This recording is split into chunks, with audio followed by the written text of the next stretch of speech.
আজ আমরা দেখতে চলেছি একটি অসাধারণ রোমাঞ্চকর ফ্যান্টাসি মুভির গল্প, যার নাম হলো the fairy tale of the silver bridge, যেখানে রোজ এবং হ্যান্ড্রিক নামের দুই ভাই বোন একটি জাদুর রূপকথার বই পায়। কোনো এক ভুলের কারণে সে জাদুর রূপকথার বইয়ে থাকা সকল চরিত্রগুলো চলে আসে আমাদের এই দুনিয়ায়। এরপর রোজ এবং হ্যান্ড্রিক সেই চরিত্রগুলোকে পুনরায় তাদের দুনিয়ায় পাঠানোর জন্য তারা দুই ভাই বোন যায় রূপকথার জাদুর জঙ্গলে। এরপর তাদের সাথে সেই রূপকথার জাদুর জঙ্গলে যেসব ঘটনা ঘটে সব মিলিয়ে রোমাঞ্চকর। আশা করছি এমন রহস্য আর ফ্যান্টাসিতে ভরা এই মুভির গল্পটি আপনাদের অনেক ভালো লাগবে। তো আর কথা না বাড়িয়ে চলুন গল্পটি শুরু করা যাক। গল্পের শুরুতে আমরা দেখতে পাই রাতের অন্ধকারে অদ্ভুত ধরনের একটি লোক হারিকেন হাতে নিয়ে কোথাও হেঁটে যাচ্ছে এবং তার হাতে একটি বই ছিল। এরপর সে বইটি একটি ডাস্টবিনে ফেলে দেয়। এরপর গল্পের সিন পরিবর্তন হয়। পরবর্তী সিনে আমরা দেখতে পাই একজন পুরুষ আর মহিলা বেকারিতে রুটি বানাচ্ছে। এরপর সেখানে হ্যান্ড্রিক এবং রোজ নামের দুই ভাই বোন বেকারিতে থাকা রুটি এবং ময়দাগুলো নিয়ে খেলতে শুরু করে। খেলার সময় রোজ বেকারিতে থাকা রুটিগুলো ফেলে দেয়। রুটি ফেলার শব্দ শুনে পাশের রুম থেকে তাদের মা এসে রোজকে ধমক দিয়ে বলে, আমি তোমাকে কতবার বলবো, এটা খেলার মাঠ নয়, তোমাদের খেলার জন্য মাঠ রয়েছে, তবুও কেন তোমরা বারবার এখানে এসে সবকিছু নষ্ট করো। তখন রোজ বলে, মা আমি এসব কিছু করিনি, হ্যান্ড্রিক তো সব রুটিগুলো ফেলে দিয়েছে, আমি তো কিছুই করিনি। হ্যান্ড্রিক তখন বলে, না মা আমি কিছু করিনি, রোজ মিথ্যা বলছে।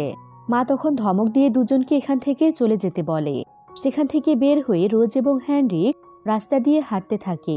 রোজ তখন বলে, আমাদের জন্য কারো সময় নেই, মা সব সময় কাজ নিয়েই ব্যস্ত থাকেন আর আমাদের একটুও সময় দেন না।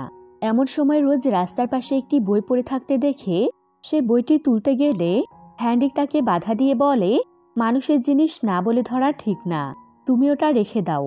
রোজ হ্যান্ড্রিকের কথায় কান্না দিয়ে বইটি খুলে এবং বইয়ের প্রথম পৃষ্ঠাতে লেখা ছিল, এই বইটি যে খুলবে বইটি তার। হ্যান্ড্রিক তখন বলে, এসব আজে বাজে কথার বইটি তুমি রেখে দাও। তখন রোজ বলে, না বইটি আমি পেয়েছি, এটি আমি বাসায় নিয়ে যাব। এর পরের সিনে হ্যান্ড্রিক এবং রোজকে আবার বেকারিতে দেখা যায়। পেছন থেকে তাদের মা বলে, তোমরা এতক্ষণ কোথায় ছিলে, অনেক সময় ধরে তোমাদের দেখছি না। এরপর রোজ বইটি খুলতে ধরলে কে আগে পড়বে এটা নিয়ে হ্যান্ড্রিক এবং রোজের মাঝে হাতাহাতি শুরু হয়। এমন সময় তাদের মা এসে বলে, হচ্ছেটা কি শুনি, তোমরা আবার ঝগড়া শুরু করে দিলে। রোজ তার মাকে দেখে বইটি পিছনে লুকিয়ে রাখে। মা জিজ্ঞেস করে, তোমার হাতে কি আছে রোজ, কি আছে দেখাও আমায়। রোজ তখন লক্ষ্মী মেয়ের মতো মাকে বইটি দেয়। মা তখন বইটি হাতে নিয়ে বলে, ও আচ্ছা এটা তো দেখি রূপকথার বই। রোজ তখন মায়ের কাছে আবদার করে বলে, মা আমাদের বইটা একটু পড়ে শোনাবে, তুমি আমাদের একটুও সময় দাও না। মা তখন বলে, আমিও সত্যি তোমাদের সাথে সময় কাটাতে চাই, কিন্তু সময় কোথায়, আমার প্রতিদিন 100টা রুটি বানাতে হয়, এ রুটি না বানালে আমরা সবাই না খেয়ে থাকবো, বাসা ভাড়া দিতে পারবো না। এরপর তাদের মা বইটি রেখে দেয়। পরবর্তী সিনে আমরা দেখতে পাই একটি বড় রাজপ্রাসাদ, যেখানে একজন বৃদ্ধ মহিলা বাইনোকুলার দিয়ে বাইরে দেখছেন আর নিজ মনে বলছেন, এই পৃথিবীতে কারোর জন্য কারো সময় নেই, সবাই সবার মতো ব্যস্ত। প্রতিদিনের কাজের চাপে আমরা যেন হারিয়ে ফেলি আমাদের নিজস্ব মুহূর্তগুলো। সকাল থেকে সন্ধ্যা একের পর এক কাজ, একটানা ছুটে চলা। এই ব্যস্ততা মানুষকে জীবনের প্রকৃত মানে থেকে অনেক দূরে রাখে। মানুষ ব্যস্ততার কারণে জীবনকে উপলব্ধি করতে পারে না। এই মহিলাটি আসলে সময়ের রানী, সে সময়ের চাকা নিয়ন্ত্রণ করে। এর পরের সিনে আমরা দেখতে পাই রাতে সবাই ঘুমালে রোজ একা চুপি চুপি সেই বইটির কাছে যাই, কিন্তু বইটি উপরে থাকায় সে বইটি নিতে পারে না। এমন সময় পিছন থেকে তার ভাই হ্যান্ড্রিক বলে, এত রাতে তুমি কি করছো? রোজ বলে, আমি বইটি পড়তে এসেছি এবং দেখতে চাই বইটির ভিতরে কি রয়েছে। এরপর হ্যান্ড্রিক উপর থেকে বইটি নামাতে গিয়ে তার হাত থেকে সেটি পড়ে যায়। সে সময় অদ্ভুত এক কাণ্ড ঘটে। বইয়ের ভেতরে থাকা রূপকথার সব চরিত্রগুলো বাইরে বের হয়ে আসে। তাদের মধ্যে দুজন মেয়ে, যারা তুষার রানী ও লিটল রেড রাইডিং ছিল, একজন বামন আর দুইজন জাদুকর ছিল। তাদের দেখে রোজ এবং হ্যান্ড্রিক অবাক হয়ে যায়। রোজ বলে, আমাদের বাবা মায়েরা গল্পে যে চরিত্রগুলোর কথা বলতো তারা সবাই আমাদের সামনে দাঁড়িয়ে আছে। তখন ওই জাদুকরি তাদের গল্পগুলো বলতে শুরু করে। তুষার রানী তখন বলে, আমাদের রূপকথার বইটি এখানে অবহেলায় পড়ে আছে, সেটা সংরক্ষণ করার প্রয়োজন। এই বইটি আমাদের রাজ্যে নিয়ে যেতে হবে। একটি দানব এই বইটি খেয়ে ফেলতে চাই। তাই তার থেকে বাঁচানোর জন্য এই বইটি আবার সে রাজ্যে নিয়ে যেতে হবে। তখন রোজ জিজ্ঞেস করে, কিন্তু এটা কিভাবে সম্ভব? তখন ডাইনি তাদেরকে বলে, এই বইটি সংরক্ষণ করতে হলে রূপকথার বনের মধ্য দিয়ে যেতে হবে। সেখানে থাকা রূপালী ব্রিজ খুঁজতে হবে। সে ব্রিজ খুঁজে সেটা পেরিয়ে সামনের দিকে এগিয়ে যেতে হবে। এভাবেই তুষার রানী তাদেরকে প্রাসাদের রাস্তা বলে দেয় আর তাদেরকে ওই দৈত্যর থেকে সাবধানে থাকতে বলে। এরপর রোজ আর হ্যানরিক সে প্রাসাদের উদ্দেশ্যে বেরিয়ে পড়ে। তাদেরকে সাহায্য করার জন্য ওই ডাইনি আর জাদুকরকেও তাদের সাথে পাঠানো হয়। তারা রাতে জঙ্গলে প্রবেশ করলে ওই দৈত্যটি তাদের উপর আক্রমণ করে। তখন তারা 4 জন মিলে তার মোকাবেলা করে জঙ্গলের ভেতরে চলে যায়। এদিকে বামন, তুষার রানী আর লিটল রেড রাইডিং রোজদের বাড়ির রান্নাঘরেই লুকিয়েছিল। এরপর সকাল হয়ে যায়। সকালে রোজ আর হ্যানরিকের মা বাবা রান্নাঘরে রুটি বানাতে আসে।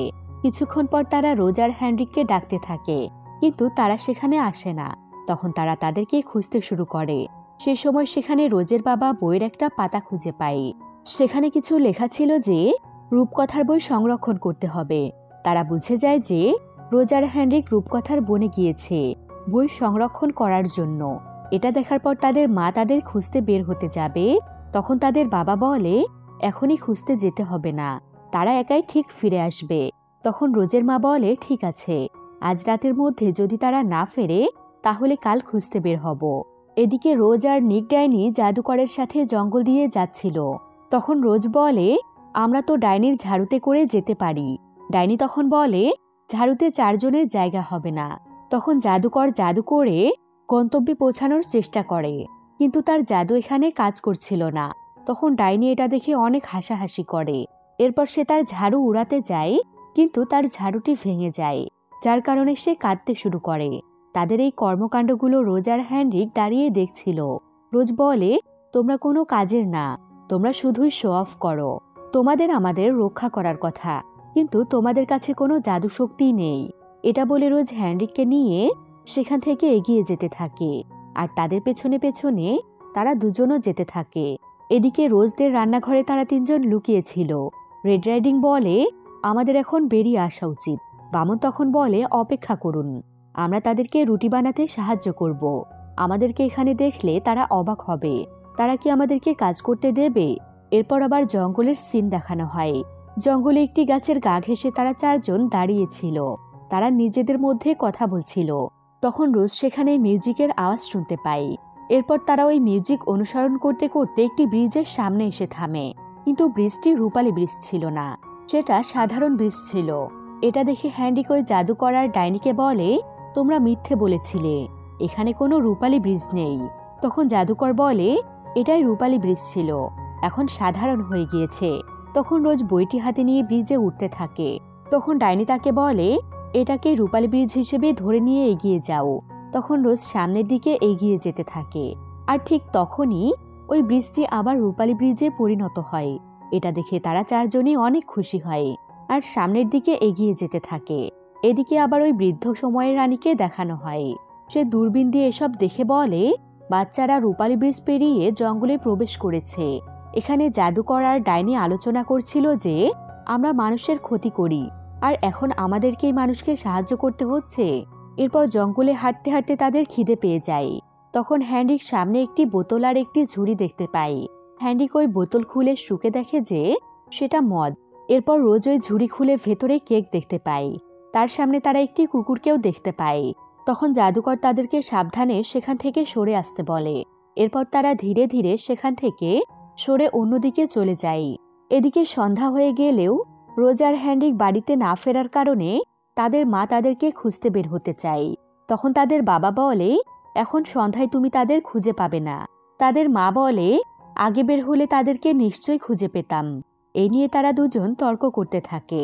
একসময় তারা শান্ত হয়, আর তাদের বাবা তাদের মাকে বোঝায়, রোজ অনেক সাহসী আর হ্যানরিক অনেক চালাক, তারা নিশ্চয়ই ফিরে আসবে, তাদের উপর আমাদেরকে বিশ্বাস রাখতে হবে। এরপর তারা ঘুমাতে চলে যায়। তাদের চলে যাওয়ার পর তারা 3 জন সেখান থেকে বের হয়, আর হ্যানরিক এবং রোজের বাবা মাকে সাহায্য করার জন্য রুটি বানাতে থাকে। এদিকে ওই দৈত্যটি ওই জঙ্গলে প্রবেশ করে। তার পায়ের আওয়াজে ওই রূপালী ব্রিজটি গায়েব হয়ে যায়। দৈত্যটি বলতে থাকে, ওই ডাইনি জাদুকরি আর বাচ্চা দুটো জঙ্গলে প্রবেশ করেছে, এটা বলতে বলতে সে এগিয়ে যেতে থাকে। এদিকে রোজ, হ্যানরিক, জাদুকর আর ডাইনি ক্লান্ত হয়ে জঙ্গলের একটি জায়গায় ঘুমিয়েছিল। তখন হ্যানরিক জেগে উঠে তার পাশে কিছু খাবার পড়ে থাকতে দেখে সে সেগুলো খেতে শুরু করে। তখন রোজ তাকে বলে, এসব নোংরা, এসব খাওয়া ঠিক না। হ্যানরিক তখন বলে, তুমি কি না খেয়ে খিদেই মরতে চাও? এরপর তারা উঠে ওই পড়ে থাকা খাবারগুলো অনুসরণ করতে করতে একটি ভাঙা বাড়ির কাছে পৌঁছায়। বাড়িটি চকলেটের তৈরি ছিল। এটা দেখে তারা ছুটে সেখানে গিয়ে সেখান থেকে চকলেট তুলে খেতে শুরু করে দেয়। কিছুক্ষণ পর ডাইনি ঘুম থেকে উঠে সেখানে আসে। তাদেরকে সেসব খেতে দেখে সে চিৎকার করতে থাকে। আসলেই চকলেট দিয়ে বানানো বাড়িটি তার ছিল। সে তার বাড়িটি ভাঙা অবস্থায় দেখে কান্নাকাটি করতে শুরু করে। এরপর সে রোজ আর হ্যানরিককে ভয় দেখানোর চেষ্টা করে। তখন সেখানে জাদুকর এসে তাকে থামায়। এদিকে তুষার রানী, লিটল রেড রাইডিং আর বামন সব রুটি বানিয়ে ফেলে। সেখানে তারা রুটি দিয়ে রোজ আর হ্যানরিকের দুটি পুতুলও বানিয়েছিল। এটা দেখে রোজের মা অনেক খুশি হয়। রোজের মা রোজের বাবাকে বলে, এসব কি তুমি তৈরি করেছ? সে বলে না। তারা তখন ওই পুতুল দুটি হাতে নেয়। রোজের বাবা বলে, এর মানে তারা ঠিক আছে, আর তারা যে রূপকথার বনে গিয়েছে এটা তাদের ফিরে আসার সংকেত। এটা বলে সে চলে যায়। রোজের মা ওই পুতুল দুটিকে বলে, দ্রুতই তোমাদের বাবা রূপকথার গল্প বিশ্বাস করে ফেলেছে। আমি আমার আসল সন্তানদের ফেরত চাই। এদিকে জঙ্গলে তারা একটি জায়গায় আসে। সেখানে হ্যানরিক একটি রূপার বক্স খুঁজে পায়। সেটার ভেতর 3টি সোনার চুল ছিল। ওই চুলগুলো ওই জাদুকরের ছিল। সেই চুলগুলো হাতে নিয়ে তার সেই সোনার চুলগুলো নিয়ে আফসোস করতে থাকে। তখন ওই ডাইনি ওই 3টি চুল ওই বাক্সে রেখে দেয়। এরপর তারা সামনের দিকে এগিয়ে যেতে থাকে। হ্যানরিক বলে, আমরা ঘুরে ঘুরে এক জায়গায় আসছি, আমি অন্য রাস্তায় যাব। তুমি আমাকে এই দিশাতে নিয়ে এলে। তখন তাদের মধ্যে এটা নিয়ে তর্ক শুরু হয়। জাদুকর তাদেরকে থামায়। তখনই ওই দৈত্যর পায়ের আওয়াজে জঙ্গল কেঁপে ওঠে। এতে তারা ভয় পেয়ে ছোটাছুটি করতে থাকে। তখন রোজ আর হ্যানরিক আলাদা হয়ে যায়। আওয়াজ থেমে গেলে ডাইনি আর জাদুকর তাদের দুজনকে না দেখতে পেয়ে এদিক ওদিক খুঁজতে থাকে।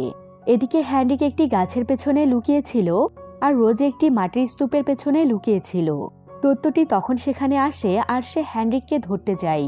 তখন পেছন থেকে রোজ বেরিয়ে আসে। তখন দৈত্যটি তার উপরে আক্রমণ করতে যায়। তখন হ্যানরিক আর রোজ মিলে ওই বইয়ের পাতা ছিঁড়ে ওই দৈত্যটির দিকে ছুঁড়ে দিতে থাকে। এরপর তারা সেখান থেকে পালিয়ে যায়। এদিকে হানসেল রান্নাঘরে একটি রূপকথার বইয়ের কাগজ খুঁজে পায়। সে রোজের মাকে চিন্তা থেকে মুক্ত করার জন্য ওই কাগজটি তার সামনে রাখতে যায়, যাতে সে এটা পড়ে বিশ্বাস করতে পারে যে হ্যানরিক আর রোজ শীঘ্রই ফিরে আসবে। তারা বামনকে ওই কাগজটি রুটির উপর রেখে আসতে বলে। বামন ওই কাগজটি সেখানে রেখে দেয় আর সাথে সে কিছু রুটিও তুলে নিয়ে আসে। তার রুটি নেওয়ার সময় সেখানে রোজের মা আসে, কিন্তু তাকে সে খেয়াল না করে চলে যায়। এদিকে হ্যানরিক বলে, আমাদের মনে হয় আমাদের ফিরে যাওয়া উচিত, কিন্তু রোজেতে রাজি হয় না। সে বলে, আমাদের এই বইটি সংরক্ষণ করতে হবে। তুমি না যেতে চাইলে যেও না, আমি যাব। এটা বলে সে চলে যায়। এদিকে ওই দৈত্যটি বইয়ের কাগজ তুলে নিয়ে বলে, বাচ্চারা, তোমরা আমাকে বোকা ভেবো না। তোমরা ওই বই নিয়ে যেতে পারবে না। তোমরা এত স্মার্ট না। এটা বলে সে চলে যায়। এদিকে রোজের মা ওই বইয়ের কাগজটি পায়। সে সেটা রোজের বাবাকে দেখায়। রোজের বাবা বলে, হানসেল আর গ্রেটেল বাচ্চাদেরকে ফিরিয়ে আনবে। রোজের মা বলে, সেখানে দুষ্টু ডাইনি আছে, সে বাচ্চাদেরকে খেতে চায়। আমি এসব রূপকথা বিশ্বাস করি না। এটা বলে সে সেখান থেকে চলে যায়। এরপর আমাদের ওই ডাইনি আর জাদুকরকে দেখানো হয়। তারা তাদের জীবন নিয়ে আলোচনা করছিল। এদিকে তুষার রানী আর লিটল রেড রাইডিং বাচ্চাদের খোঁজ জানার জন্য বামনকে তাদের কাছে পাঠিয়ে দেয়। বামন সেখানে গিয়ে দেখে রোজ আর হ্যানরিক রেগে আলাদা আলাদা বসে আছে। সে তাদেরকে একটি ধাঁধা জিজ্ঞেস করে। তারা সেই ধাঁধাটির সঠিক অ্যান্সার দেয়, যার ফলে সে রেগে বলে, নিশ্চয়ই ওই ডাইনি আর জাদুকর তোমাদের বলে দিয়েছে। সে রেগে সেখান থেকে চলে যায়। তার আওয়াজ শুনে জাদুকর আর ডাইনি ওই আওয়াজ অনুসরণ করতে থাকে। বামন তাদের খোঁজ নিয়ে ফিরে যায়। তখন হানসেল তাকে তাদের কথা জিজ্ঞেস করলে বামন বলে, তারা ঝগড়া করে রাস্তা হারিয়ে ফেলেছে। লিটল রেড রাইডিং তখন বলে, তারা তাহলে একা রয়েছে, তারা রাস্তাও হারিয়ে ফেলেছে। এখন বই বাঁচানোর আর কোনো আশা নেই। এটা নিয়ে তারা চিন্তায় পড়ে যায়। এদিকে রোজ হ্যানরিককে বলে, আমি বাবা মাকে মিস করছি। তুমি কি মনে করো আমরা কি এটা করতে পারবো? হ্যানরিক বলে, সবকিছু ঠিক হয়ে যাবে। তখন ওই আওয়াজ অনুসরণ করতে করতে ডাইনি আর জাদুকর চলে আসে। তাদের দেখে তারা খুশি হয়। বামন সেখানে সোনার সুতার পুটলি ফেলে গিয়েছে। সেটা রোজ হাতে নিয়ে বলে, এটা আমার বাবা মাকে দিলে তাদের আর এত কাজ করতে হবে না। জাদুকর তখন বলে, সবকিছু সাথে নিয়ে যাওয়া যাবে না। এটা বলে সে সেটা নিয়ে নেয়। তখন হেনরিক আর রোজ এটা দেখে বুদ্ধি করে সেই রূপকথার বইয়ের এই ধাঁধাটি মিলিয়ে বলে, শয়তানের লেজার ডাইনির ঝাড়ু কোথায় দেখার উপায়। এটা বলার সাথে সাথে ডাইনির ভাঙা ঝাড়ুটি কাজ করতে শুরু করে। ডাইনির ঝাড়ুটি তাদের রাস্তা দেখিয়ে ওই প্রাসাদের কাছে নিয়ে যায়। তখন ওই দৈত্যের গর্জন শোনা যায়। এতে ভয় পেয়ে রোজ আর হেনরিক ছুটে প্রাসাদের দিকে যেতে থাকে। তখন প্রাসাদ থেকে ওই বুড়ো মহিলাটি বের হয়ে আসে। মহিলাটি তাদের দুজনকে ভেতরে নিয়ে যায়। মহিলাটি তাদেরকে ভেতরে নিয়ে গিয়ে তাদেরকে সময়ের চাকা দেখিয়ে বলে, এটা সময়ের চাকা। পৃথিবীর সময় ভালো যাচ্ছে না, সবকিছু আমাদের নিয়ন্ত্রণের বাইরে। হেনরিক তখন বলে, এখন আমরা তাহলে কি করতে পারি? তখন ওই মহিলাটি তাদেরকে বই সম্পর্কে বুঝিয়ে বলে যে এই বইগুলো এক একটা অক্ষর দিয়ে শব্দ তৈরি হয়, এরপর শব্দ দিয়ে বাক্য তৈরি হয়, এরপর পুরো বই তৈরি হয়। নিজের কল্পনাকে একত্রিত করে গল্প তৈরি করো, এরপরই তা মানুষকে বলতে পারবে।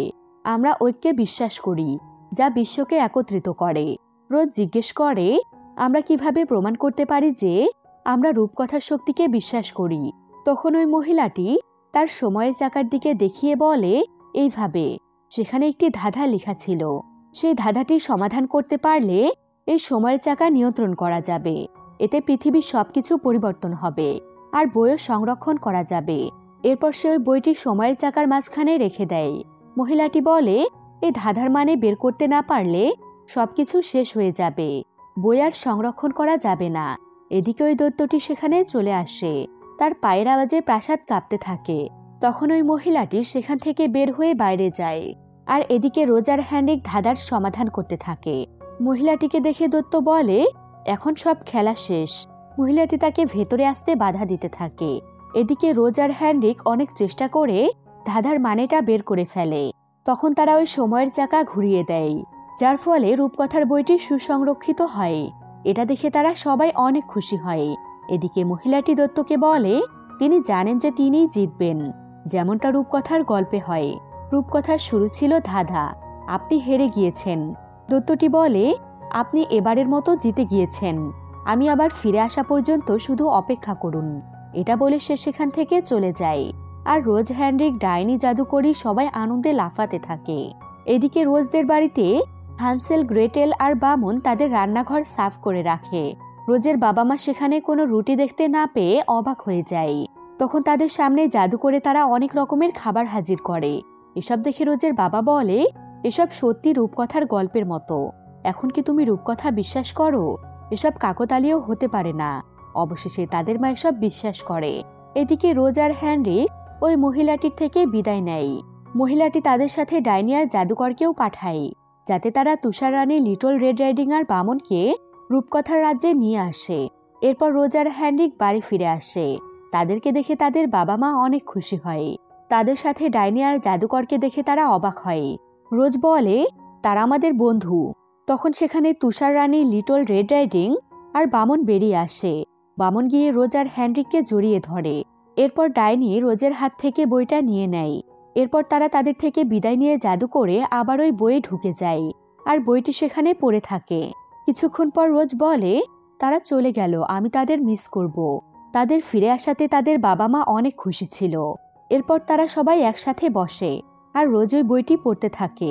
আর এখানে এই মুভিটির হ্যাপি এন্ডিং এর সাথে সাথে গল্পটি এখানেই শেষ হয়ে যায়। আসসালামু আলাইকুম।